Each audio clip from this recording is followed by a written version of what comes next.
Okay, and here we are today. We're talking with David Essel. He's #1 best-selling author, counselor, master life coach, international speaker, and minister whose mission is to positively affect 2 million people or more every day in every area of life, regardless of their current circumstances. That's awesome. So welcome. Ryan, great to be with your program, brother. This is perfect for everything that's going on. I am Mm. psyched to have you here. Yeah. Let's just jump right into that. So we're dealing with the coronavirus in every aspect of life. We just talked before we hit record, and my business is shut down. I'm in Pennsylvania.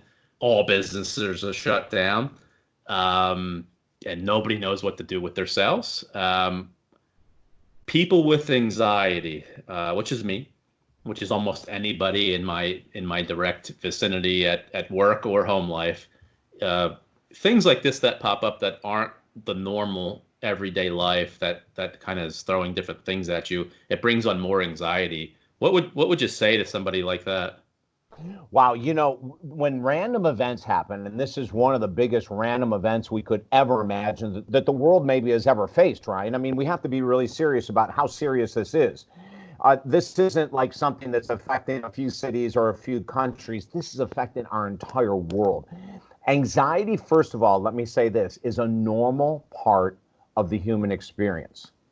I think this is really important for people to know. It's okay to be anxious. It's just not okay to get stuck in the anxiety.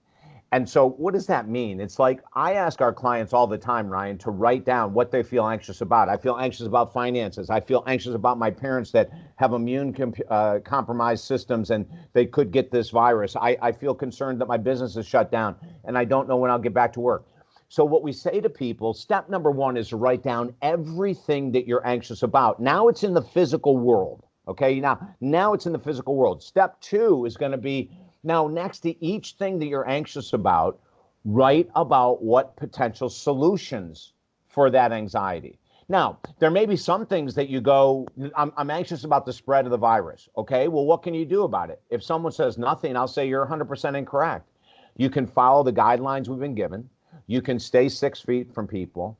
You can do it. And all of a sudden we go, oh, okay, I have some control with the virus. Even though I can't control it, if I get it, I can start to control. So, one of the things about anxiety that people need to know is that if there are steps you can take to eliminate or alleviate or decrease the anxiety, that's what part two is.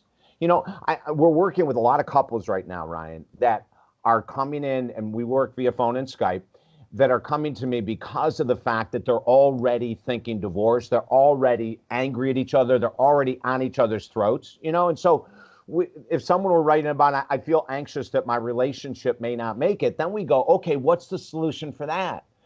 I just did a YouTube live this morning on patience during the pandemic. This is something we need to work on. It's the exact opposite of anxiety.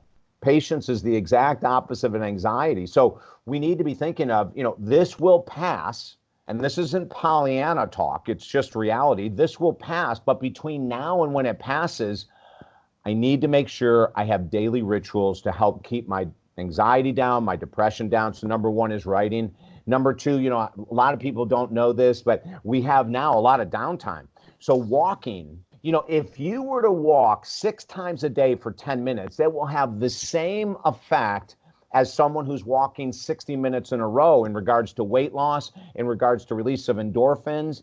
It's amazing what a brief 10-minute walk will do. So if you're not in shape, you've never been in shape, at least get out, and that will help diminish anxiety. The last thing I'm going to tell you about on my wrist, if you can see it, is, well, it looks like a rubber band, and you can use a rubber band to start with, but it's something, it's called a Huna band, Huna, but it's for a psychological technique that we use in counseling called cognitive behavioral therapy. Mm-hmm. This is fascinating, Ryan. Now, I've used this, I've had a very tough year emotionally, lost some very close people in my life, and every time I've gotten to that space of anxiety where I don't feel like getting out of bed or I'm really upset and frustrated, we go to cognitive behavioral therapy. And I'm going to briefly explain how it works because it's so powerful. Now, you can get a Huna band. If you just Google Huna bands, you can find out where to get them. They're very inexpensive. Or you can start off with a rubber band. But cognitive behavioral therapy, Ryan, works like this. you have a thought of anxiety, and you notice that the pattern comes back. You're waking up in the middle of the night, or you wake up in the morning and the first thing you're feeling is your stomach upset or whatever it might be. Upon the first thought of anxiety, worry, anger, whatever it might be, we snap this band. Now, what that does, it sends a signal to the brain. So a thought occurs in the brain. Believe it or not, the pain signal originates in the brain. So when you have a thought of anxiety that's immediately followed by discomfort, the brain over time starts to go, wait a minute, every time I have this thought, I get stung. And it will start to diminish the amount of anxious thoughts that we have.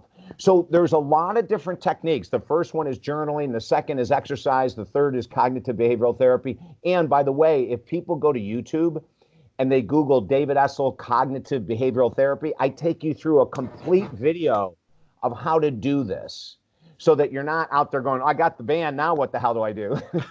It's like we take you through the 4-step process so people can get educated. So just go to YouTube, Google David Essel, cognitive behavioral therapy, and you'll find, I think I did 4 videos on it.